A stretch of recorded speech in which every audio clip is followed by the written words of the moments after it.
Hello guys, welcome to Pronouncist, your pronunciation guide.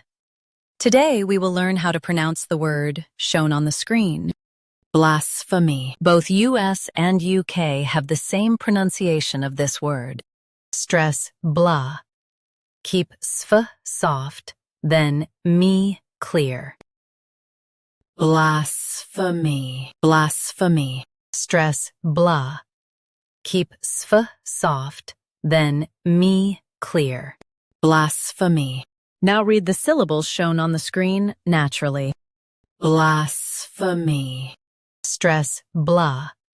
Keep sf soft, then me clear. Blasphemy. Practice repeatedly and you'll soon be able to say this word perfectly. The best way to practice is to repeat the syllable multiple times. The meaning of the word is open disrespect towards sacred things. Try repeating this word several times to improve your pronunciation. We post daily videos on useful and commonly mispronounced words to help you speak clearly and confidently.